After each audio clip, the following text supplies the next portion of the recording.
To the Yeah. nice. Hello, I'm Alex Goff. I'm with Vane Wild. Do you guys want to each introduce yourselves? Hi, I'm Artem, lead vocals. I'm Tizzy. I'm the guitar player. I'm James. I play the bass. Nice. And where in the UK are you guys located? So we're both from Hampshire. Wait, Yeah. yeah, Hampshire and Surrey. Yes. So I'm just outside London, and they're a bit more in the countryside, basically. I say Hampshire because that probably doesn't mean a lot to most people, but if I say like the town I live in or anything like that, Yeah. that also won't mean anything to like people like 15 minutes from my house. Here where I Right. live, where the hell is that? So saying it to you is probably so pointless. It's just out there. So are you guys still living in those places or do you live? Yeah, Okay. yeah, yeah. I'd say we migrate to a more like populated town where we all meet up. But if we're gonna go practice, we usually go to his house. Sometimes they go to mine. Yeah, but we're here in his house right now. Cool. Yeah. So, but we play all over the country. I mean, we've been up almost in Scotland, like it's 30 minutes away from Scotland. Then we were down in the very west in Cornwall. So we're everywhere really. That's what's amazing about the UK. You can travel the whole country fairly easily. The Yeah, whole exactly. area. Yeah.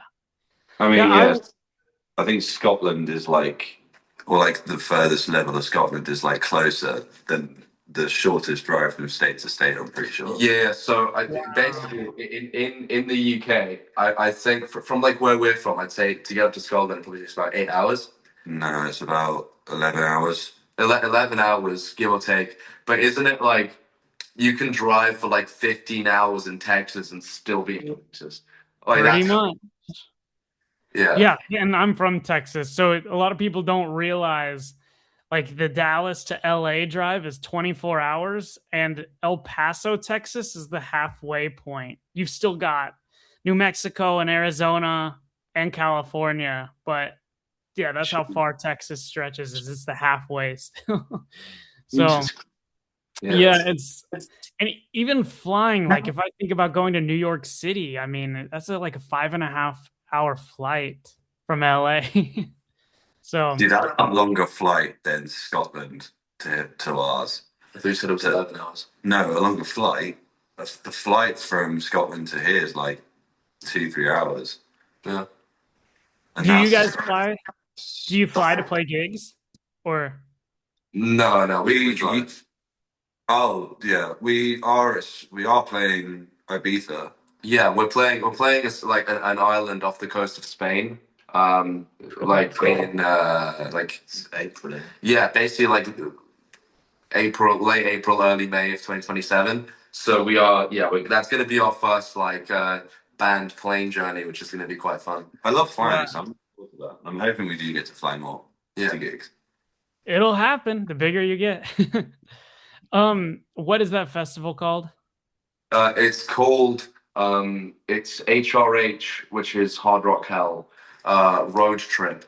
I don't know which one it is. It's like XV something. Yeah, But yeah, it's HRH Road Trip in Ibiza, and I think the festival that well, I think it's hosted at the Ibiza Rocks Bar.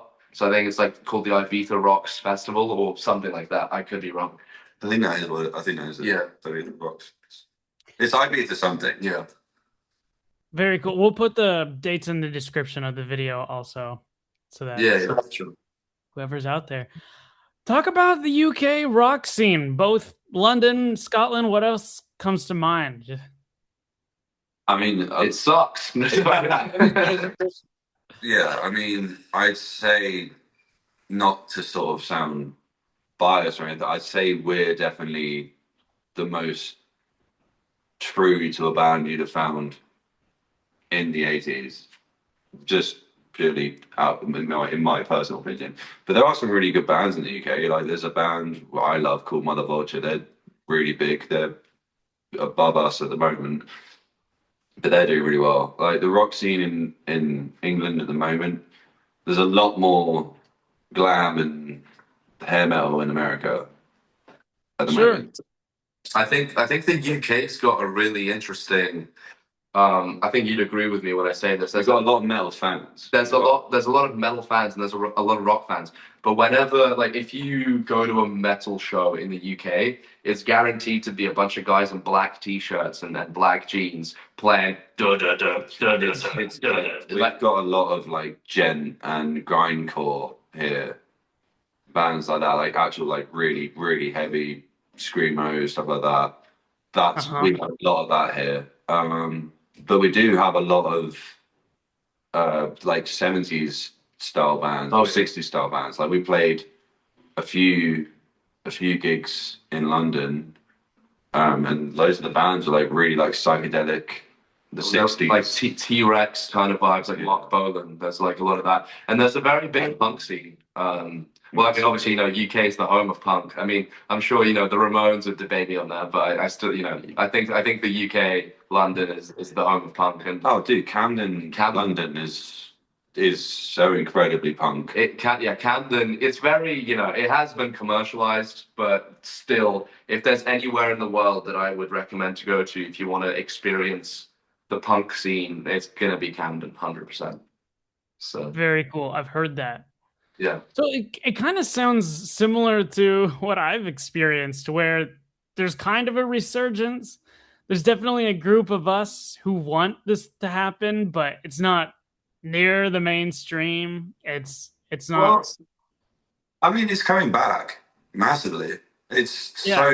so popular at the moment. I think it's just the sort of the loud minority is like the rap and the drum and bass and all the people like what people listen to right now who go to like raves and all that sort of stuff. But rock, I've always said this, rock has and always will be the biggest genre because most of pop music falls into rock at some points or many more points. But I think that it has always been the biggest genre, and I think it always will be. But you know, things like vinyl and record players, they're all coming back into style now. You've got one. I know loads of people who've got one. I know loads of people who buy records. It's all coming back into sort of the. I've said this. I said this a few days ago. I was talking to someone. I think we're coming out of now the stage where I think rock was very stigmatized in like the late 2010s or even early 2010s, and like going into like 2020. I remember I was the only kid who even spoke about rock music in my like when I went to college. But and like it was like saying that you liked rock or saying that you liked metal was considered a scary thing, and that's why I think there are so many rock fans who because they're scared of sort of labeling themselves as rock fans, they listen to stuff like Lana Del Rey. I was talking to a Lana Del Rey fan who Lana Del Rey is Taylor Swift for people who internally like rock music because she's got the attitude, she's got the vibe, she's like that is there's so many they just need to flip that switch. Like if you flip the switch and suddenly rock is like cool again, they will all become rock fans and rock will be gigantic again. So Yeah. you know that's the I would. That's what I'm kind of wanting to be a part of. Is I feel like it's going to happen. It's funny how many similar conversations I've had the last year moving to LA, where all of us were at one point the one kid in school that like couldn't really relate. We were all like, we didn't understand why everyone is listening to this other stuff, and we knew what was right. And now we're all finding each other and connecting. It's and we all want something, whereas maybe the other genres are just they're just content with being at the top, and so like it's It's actually quite. incentivizing us. When I started doing this, I was actually more because I started obviously like recording songs before ages. Yeah, whatever, James, whatever. Mate. I started making the album before I even knew Artem. So at this point, I didn't know if anyone even liked 80s rock still. I know I did, but I didn't know it was ever going to go anywhere. And since like it's actually started to pick up, I realized again still how much bigger it is than I thought. It's still so huge as a genre. It will always be Yeah, And I think it's I mean, yeah, you got kids. Like there's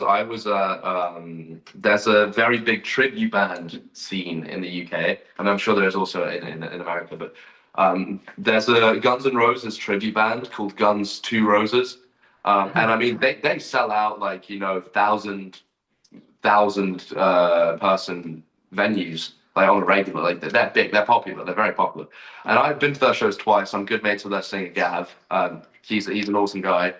Um, and he, I was talking to him about it, and he was like saying, like, yeah, in the last like few years, I've seen all these kids show up at our shows.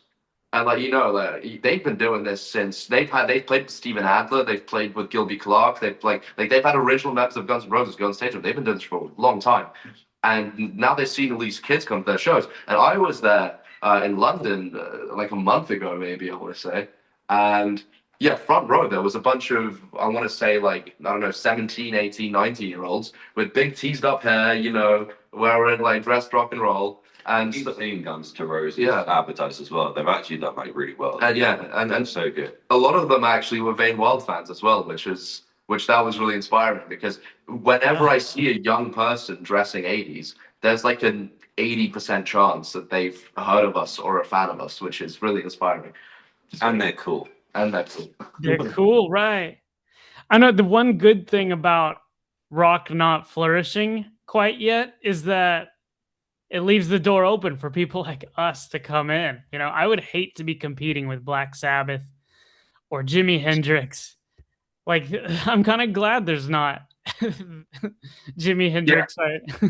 Obviously, there's other people. I kind of think, actually, to take back what I just said, I think right now there are the best musicians of all time out there.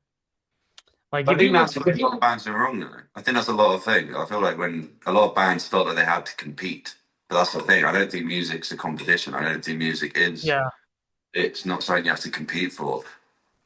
There are so many people that would prefer my guitar playing to someone like Steve Vai, who's way better than me.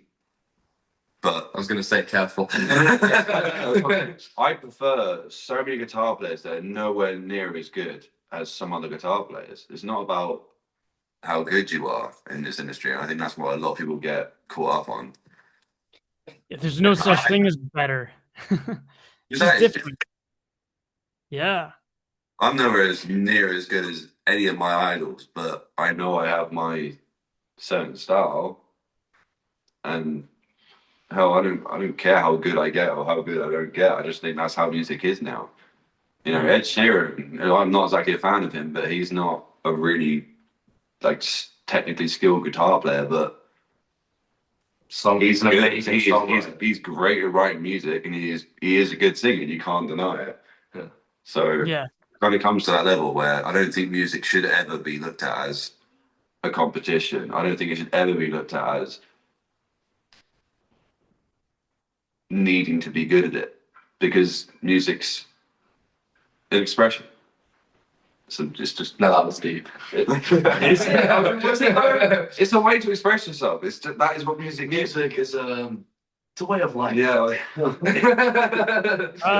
It's a way. It is a way to express yourself. That is all it is. It's the same. That's why it's an art. It's a journey, man. You paint art that expresses yourself. Yeah, I mean, I think, I know, like bouncing off what he said, I know I'm not the best singer. I know I'm not, there's a lot of things that I lack compared to my idols, but you kind of have to almost take what you've been given and take your flaws, and because that's what makes you unique. At the end of the day, if we all could and would sound exactly like our idols, you'd have 1,000 Freddie Mercurys. You'd have, a million fucking Michael Jacksons. I don't know. There are people that think Axl Rose is rubbish, and there are people that think Slash sucks. But there are also millions of kids who Slash has idolized to become guitar players, and millions of singers who were kids who were idolized to become singers through Axl Rose. This is what music is. You don't have to be good. Because there are loads of guitar players that are way better than Slash, but there's no other guitar players that do what Slash does. That's what music is. Totally agree. Yeah. Yeah. But I feel like I if might have it's gone a bit off topic there. no. There's yeah. Everyone is unique and has something to add. That's really cool. I agree. What so about you guys, who are your influences? You've kind of said some. Who are the Well, influences and what should are we the go origins? in this order then? Don't James talk. James hasn't said much. Come on. James. No, come on, James. Come on, you're starting this. Who are your influences? I mean, I guess the top five. Right. He's learning how to not be so shy. He's the shy member of the band. That's James, how. you're gonna be Cheers. huge one day. I You're mean, gonna have all kinds of yeah, no, I guess my top five would be Whitesnake, Iron Maiden, Skid Row, Guns N' Roses, and Def Leppard would be my tops. very good. Uh, I've always been into very much prog stuff as well, so I was very into Deep Purple and Rush, Yeah. a band called Dream Theater. Um, the sort of glam stuff actually came to me later, but so yeah, probably Deep Purple, Rush, Dream Theater, and then bands like Bon Jovi, Aerosmith, Skid Row, and bands like that came out sort of like later on. But yeah, those are probably my biggest influences. I The am seeing Rush in 6 days. I'm You're excited. seeing in 6 days. What with the Yeah. new drummer? Damn, that's so States. cool. Yeah. Yeah. They're coming I'm up. really, I'm Excited. really, I'm really excited to see footage with the new drummer because Yeah. she's still got a lot of like criticism for the sort of boot she's filling, but I think that's so cool. Back to what you're saying, and Artem will come to you in a second for influences. But back to what you're saying, You're better. I'm excited. I welcome if she does something different that feels natural to her. But it Because doesn't matter. She's playing for Rush. Like yeah, that's kind of achievement. It doesn't matter how good she is. It doesn't matter. right. It doesn't matter. Like the fact is that she's fulfilling that humongous legacy of Neil Peart. Yeah. That's fucking sick. If it wasn't for that, Rush wouldn't be able to carry on, and that's Yeah.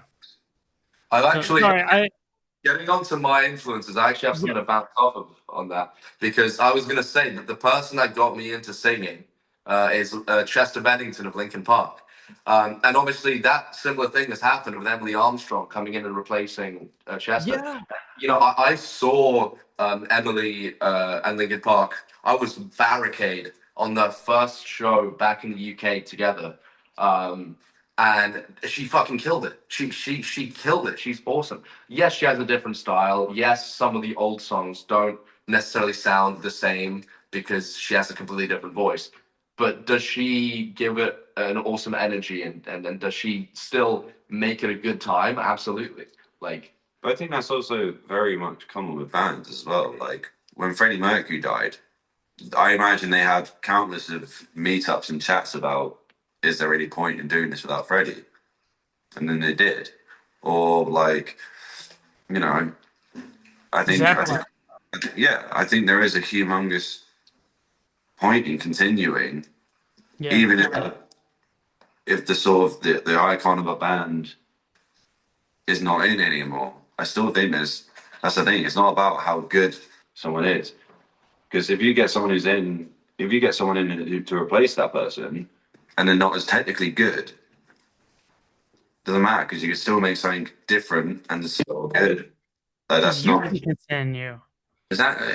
Yeah. I totally agree. It's like, well, we're here. Might as well keep going. Like, we still have more to say. Unfortunately, it's terrible losing someone, but we still want to rock. Okay, so going from influences to being the kid that picked up the guitar, talk about now like getting from that point to like Vain Wild forming and how did you guys get together and what's the origin of the band? well, I mean, the origin of the band was basically him writing songs with some of his classmates, and then after that, then there was an old singer that he worked with. But it was mainly really him doing it on his own until I answered it was an ad from his brother who was actually he filled in for my band. Yeah, he filled in for us in our early shows in bass, and he's actually the bassist that you see in our music videos because we couldn't find a bassist, so he stuck on a big like wig. So it's obviously very clearly a wig, but you know he's the one in our music videos. And yeah, I answered his ad. I joined the band. And then we started writing the songs. Well, not writing them; they were mainly written. But we started sort of rewriting certain parts to fit my voice. We started recording what we needed to record, and along the way, you know, we had a few lineup changes. But we've now settled with this guy and our drummer Harry. Settled down. I meant settle down. I meant settle down. Yeah, with him and our drummer Harry. He's shy. He's a good guy. What year did you join, Artem? I joined in winter of 2023. Okay. And he joined in, I want to say, like January, Late January. late January 2025. Sorry, 2026. Sorry, this year. I joined in September 2015. Okay. Nice. I Did yeah. you? Okay. It was a college band that started. I Just turned 8. Some great things to do. Also, just to interrupt, do you hear like buzzing? Because I forgot to silence my phone and notifications are Oh. going. Is No. that like, It's silence. It's rattling in the. yeah. It's just Is it okay though? I haven't heard it once. No, yeah. If it's not coming through on your end, it's probably fine. I think we're good. Yeah. You need to go to the toilet a bit. All right, he's Just spoke to the lyric. Sorry, Sure. dude. Sounds good. No worries. We'll take. Do you have any questions that are directed more towards us that we can? Okay. Directed. Well, I guess just general questions. He just might miss for a couple minutes. Yeah, that's fine. How many songs do you have released right now? So we have 13. Well, 13, but one of them's like a short instrumental. Okay. Yeah. So and also, you know, we have a live album out which has a few covers on it and whatnot, but out of the main debut album it's 13. And we're aiming, you know, we've started the writing process for album 2, and you know we've written some really great songs. I mean, I think we've written probably like 8 or 9 now. Yeah, we've got a few. We've got quite a few. I think we're most of the way done in terms of writing, and yeah, we're aiming to release another sort of 12 or 13 tracks because we like to have albums which are like big, you know, like they're like an event. And also, we're probably going to release a few more singles for this album because we released 4 singles for the first one, which was Whiskey's Down the Drain, Off the Chain, Poison Ivy, and Raise the Bar. But I think for this album, we're going to release maybe 5 or 6 singles. And then, you know, because it's a 13-track record, they will still have like 7 new songs to listen to. Which, you know, there are some bands which have a 7-song album, so it's not like it's not like we're not giving them enough stuff, you know. So That's the way things are going. I've seen people like release 8 of the 12 as singles, and then yeah. at the end of the album. I think 8 out of 12 is a bit like I don't think that makes the album big enough. Like I think what we had for our first one, you know, we released 4 singles, and then we had, you know, 8 new songs or 9 new songs. Like that was still like a big impact. Like that was a lot of songs. And that's what I mean. Like if we release 5 or 6 singles for album 2, that's still 7 or 6 new songs, which, you know, that's still big. That's still a lot of songs. But if you release, you know, 8 singles and it's a 12-track album, you've got 4 songs. That's basically an EP at that point. That's not even an album. Really milking it. It makes the rest of the album just be bonus tracks. Yeah, pretty much. Yeah. It's just funny. So when this whole thing started, when I didn't have Artem, I had my whole band. I had so many songs that I needed to do. So I actually recorded probably about 2 albums worth of songs. So there's still so many songs that the studio recorded at that were supposed to be on this album. But it came to the point where it was like, okay, we've got like 25 songs. There's nothing, we might split into 2. So now we're sort of writing in the process, and then we're going to go in to see which ones we think will make the cut for album 2. Yeah, we're doing the Bon Jovi method. I was very privileged to speak to Scotty Hill, who's one of the guitarists for Skid Row. And he gave me like a bunch of advice for songwriting and just band stuff in general. And he said, when you're songwriting, I highly recommend doing the Bon Jovi method. That's what he calls it, the Bon Jovi method, which is you write a crap ton of songs, like as many as you can, and then you nitpick the very best ones. And then that way your album is basically like a mini greatest hits. Like it is the best stuff that you can possibly put together in an album. So yeah. Yeah. So do your voice memo apps look like mine, where there's just 1,000? Oh, dude, tell me about it. Oh, dude, I used to. So I personally I used GarageBand because that's why I sort of recorded just little guitar things on. And I've got hundreds and hundreds of files on there from like 2020 or 2019, or like I've still got voice memos. I've got the whole like like hundreds of them. It's crazy. I've actually Just guitar riffs, stupid little things I've hummed as a guitar riff. I used to use voice memos a lot. I had like 2,000 something odd voice memos, which is crap.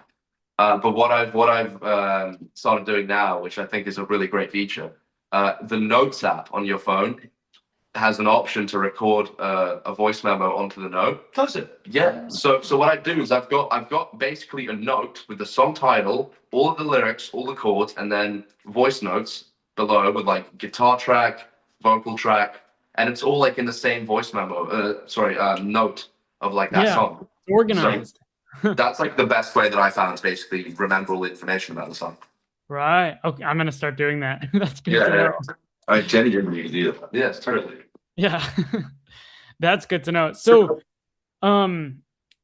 you guys have some cool music videos too. Can you talk about getting those put together? Oh yeah, those were really fun to make. I was talking to the editor that made those videos a few months ago, and he said, and this is a quote: "It's an absolute miracle that we made those the way we did." Yeah. Because we shot 4 music videos in 1 week. Yeah, we did. So I think we got together a budget, which we then put towards hiring rooms, equipment we need, fuel, and I wish I could sit there and say that nothing went wrong, but everything went wrong. Really? I would never know. From they looked like great quality. Our drummer turned up without a drum kit at one point. Drummers. No, I'm just kidding. And that was in London when we lived in Hampshire. So we had to go. My mate had to go all the way back to grab it and come all the way back. And then it's like, you know, he's not with us anymore, by the way. Well, I mean, he's not dead. No, he's not dead. He's dead. He's dead to us. So it's so fun to do. Like there were so many fun memories on making those music. I think one of our mates cracked his head open, and he was like, "Dude, you know what? It was the most enjoyable video." My favorite story was the Off the Chain music video. So what we did was that one. We were doing the TV. And no, I'm not talking about that. I'm talking about we were downstairs, literally in this house. We cleared out his living room, and we wanted like to have like a smoky kind of effect, like they have in the music, where it's like hazy. So we had this genius of idea of putting baby powder all over the drum kit, so then when he would hit the drum kit, it would go like, and it looked really cool. So what that actually led to was every single surface in the room got covered in a film of white dust, including our editor's lungs, because he then had a whooping cough for the next 3 weeks after that shoot. So yeah, it was pretty intense. Whooping? Is it whooping? It's whooping. Right. I'm not saying what you're talking about. That's what it's called. It's whooping. Whooping cough. Whooping cough. I thought it was whooping. I thought it was whooping. Whooping cough. It's actually whooping. Yeah, well, I'm not saying that. That sounds dumb. So which video did someone crack their head open in? Yeah, so we were doing so for Off the Chain, there's a scene where we went to an underpass and we were using a baseball bat to like smash TVs, smash plates, bowls, the video um, player. Um, and I don't know what happened, but someone, I think, that was it, because at the top of this underpass, it's like a really small gap you have to get up. And he got up and he smacked his head on one of the rusty metal beams. And Oh, he did his head in. I remember that. And we were all just like, "Oh my god, are you all right? Do you need an ambulance or do you need anything?" I freaked out because I was just like, "Am I, wow. getting into that sort of like mentality when you're like, I need to, I want to make sure you don't die." So I was like, but yeah, there were so many fun like memories of making those music videos, and some of them are so stupid, like just jokes that went around. Um, Good. yeah, Those it are was the good times. the videos came out. Oh, I would say better than I honestly thought. Poison Ivy has always been my favorite out of those Mm. videos. We actually recorded that at the place that is it. Which one is it? Bonnie. Yeah, it's the same place that Bonnie Tyler recorded "Total Eclipse of the Heart." Um, Cool. That's a really and cool it was well, it was also used by someone else. The cult. No, It wasn't a the cult. cure. The The cure. Cure, The cure. The Cure. Yeah, Uh, I wish it was yeah. used by a Okay. I love the Um, cult. no, it was an amazing room, and it did so much for what we were doing with it, and it really fit. I think we picked the room. I think we picked the locations for each song perfectly. Like the Raise the Bar was supposed to be like a live show, and so we picked that sort of hall, which was really good. And Poison Ivy, I don't think could have been made better. I think that was the best we could have done, and I think we did it really well. Yeah. That Yeah. place is crazy though because they it's like I don't know if you guys have this in the US because with all due respect your buildings are fairly new like Right. your oldest building is more like 200 years old so Right. uh, but we have like different like grades of how like old the building is and how protected it is so it was not a cathedral but it used to be a mental asylum but the hall that we shot that video in is a grade one protected building. So it's like the most protected. Um, and It could have been a cathedral. yeah, From the inside. and the thing is, they made us put a deposit of £1,000. So that's like probably $1,100 or something. Yeah.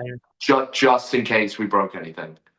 Like that wasn't even the price of hiring a roommate. That was just in case we broke anything. So it was terrifying. Like I had to move around the stage, like watching every step I made. You know. Right. Yeah. You have to be careful. That's a We cool were location. recording Whiskey Seven Drain at school. Like That's true. Actually, we did. it was Whiskey Seven Drain. We recorded in a school's concert hall, and I've been there a couple of times. My brother used to go to school there, and I just remembered it as being this sort. It was a really dark room. It had seats. It was kind of like it was really cool in terms of the way it had the stage. The audience, the chairs went up like with the wooden pillars and the sort of balcony areas it had, and it worked really well. You guys have lots of cool film locations out there. You just have endless We actually really magical. don't. I You think keep so? whenever we're making our videos, I kept saying to our editor, I was like, dude, I wish we lived in like fucking America because they have so many cool places to film. And Yeah. he was like, yeah, no, you're saying that we have. I feel like America definitely has like more of those sort of. I feel like maybe they're just further away because England's a lot smaller, but I don't know. Because Okay. That's I I keep looking at like places that are really cool to. And whenever I don't know if it does this there, but whenever we Google something, it will tell me someone that's in America. I'm like, well, great, I can't go there. what's in it. What are a couple of examples of like places that sound like a cool music video spot Well, that are in for, America? for me personally, I would just want to fucking stand in the middle of a street in central New York and have someone fucking film me. Well, I mean, as far as it goes for sort of cool videos that I was trying to find, I feel like I don't know if this is I don't know if this is purely an American thing, like, but I feel like quarries they're more like quarries. Yeah, like like quarries. Like a rock One quarry? quarry in England. We probably have quarries.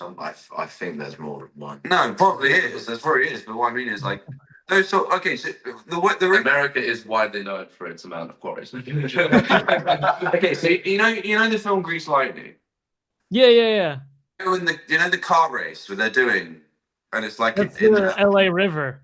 yeah, and it's got like the tunnels and stuff like that. It goes into like the places like that. That we were looking Yeah. for something like that when we wanted to do when we were doing the little teasers for our music videos. We were looking for places like that, and we have nowhere like that. Okay, yeah. Like Places like that. highways even. Oh, you don't You know what would you love in Dallas, there's this like massive highway structure and it's like goes into the sky and it like goes every direction. It's like this See, huge. that, or like, for example, we don't really have deserts. We have like an Yeah. occasional sand pit, like, which is just like, oh, this is a bit weird. But like, what I want is like like sand pit. Sand. Do you know what a sand pit is? Yeah. Yeah.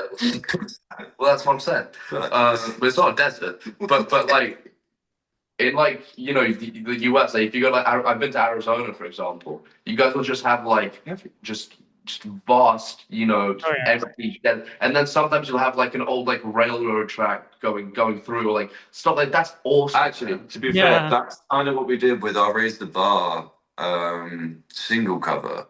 We wanted it to be very much like that American desert look, which is why we put like the cracks in the floor. I don't. like it's Like a saloon. no, it's the like when like old dirt and sand gets dried up and it forms like those cracks. Yeah. There's that kind of Oh, stuff. like the ground, like the dirt. Yeah. Yeah. Yeah, there is just endless desert out here. um that inspires me to think of how I could take advantage of the area I'm in. But so your songs also they sound like they're mixed really well. The vocals are mixed in, like they're clear, you can hear them, but they're not too far. But talk about mixing now. Talk about your whole recording process and I met Gray and Dominic when I started in 2019 when I started making this album. This first album, Main Wild One, has been going since 2019. nice. Yeah. He lives In one way or another. and his Yeah. studio. Well, it's not actually his, but he works. He's the producer of the studio. It's a place called Embassy Studios. They're a record label as well, but they're a rockabilly label. And he's recorded some Bon Jovi solo stuff. He's recorded Jeff Beck and Imelda May. He's recorded Johnny Depp with Jeff Beck. He's recorded the Eurythmics. He's recorded Robert Plant. Elton John. He was, yeah, I think so. He was going to make one of Foo Fighters' albums there. They went to look at the studio and then they decided to make it in Dave Grohl's garage. But he is one of the most phenomenal people I've ever met. I've never met anyone with like an ear like him. Like we'd be sat there trying to create like this the sort of 80s snare drum and he'd hear these things or any issue with a mix he would just hear immediately. Even if it was so silent, or like things that no one would even realize if it was played in front of their ear. So he was an incredible engineer, mixer, producer. And I think we spent a lot of time trying to not recreate the 80s rock sound, but kind of adapt it, if that makes sense. We always wanted it to sound, what's the word? Authentic. Yeah, but also new, Modern. modern. Yeah, we wanted it to sound modern, but we also wanted it to sound like it was. At the end of the day, I think we don't want to sound like, our biggest influences, if anyone says, what are the three bands you sound the most like? We say, it's the easy ones that we always say, Bon Jovi, Guns N' Roses, Van Halen. Those are the three that we always throw out there because those are our biggest influence. You know, we've got the keys of Bon Jovi, the harmonies of John Bon Jovi, Richie Sambora. You know, we've got the Van Halen guitar solos. We got like sort of the more gritty and edgy look of Guns N' Roses. So, but realistically, we are Vain Wild. Like that, we sound like ourselves. We spent a lot of time mixing, and then we got to a point, and it was hard. A lot of the time, we got to a point where we were feel like we're happy with it. We listen to ours on different speakers, and we go back to square one. We start again. Lots of triggers on the drums. Not a whole lot of effects on the guitar. I mean, there's a lot of the effects that are on it, but as far as it goes, it was only really chorus, delay, and reverb. It's like compression and EQ, stuff like that. But as far as mixing goes, most of the time went into the drums because I don't know if you hear, even if you hear Motley Crue's latest albums or Guns N' Roses' latest albums, everything that changes is the drums. The drums are nowhere near what they used to be in the 80s. And I think that's one thing that most bands miss, that 80s sound to the drums. And that's one thing that we really wanted to get with this album. We wanted to get that 80s big snare, those 80s reverb toms, that big sounding kit. And I think that is one thing I really pride in this album is that I feel like there are not a lot of bands that have recreated that sound quite like we did. It was really fun to do. We used a bin as a trigger. We used the lid of the bin as a separate trigger. We recorded me jumping on the floor in the recording room with my boots on. That's a trigger. And then 2 separate snare drums. And that is the level it took to get that 80s snare. And I know a lot of bands probably got it way easier and wouldn't need to do that, but it was fun because it was like, I feel like no one can recreate that snare sound now because we did so much to make it so how it was. And then after that, it's just about mixing them and then getting to the right levels. And I think it sounds great. You added those other sounds to the snare. So when you're hearing the snare, you're hearing all of those sounds together perfectly. Yeah, In it. it's crazy. It was like we'd be doing that and then we'd like solo each one and be like, that's a fucking bin bit. Yeah, yeah. When you'd hear it in the song, you're like, that's so powerful. It makes such a massive difference. Every one of them made a humongous difference. We didn't take any of them out.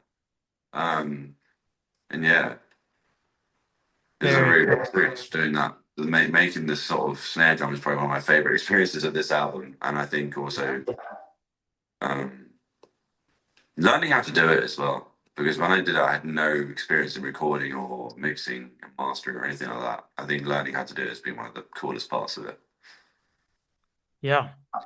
Well, yeah. Well, I'll make sure to we'll share some links so that everything's easy to find. The music videos, the music, the upcoming dates. Do you guys, as we wrap it up here, want to say what is everything we can expect? Any new music videos, dates, or songs? I think the most important thing right now is we're on tour this summer, so we're playing Bristol, Southampton, Brighton, Manchester, Southend, and London a few times, and Southampton again. It's all available, and Newcastle next year. It's all available in our profiles for the people that want to find the dates. But it's gonna be an amazing run of shows. You know, we're working on songs for album 2, so that's going to be in production. We hope this isn't set in stone yet, but maybe an acoustic album or something. Not album, but EP. You know, we've got a lot. We got a lot coming up. Like this is just the beginning, really. So yeah, I look forward to it.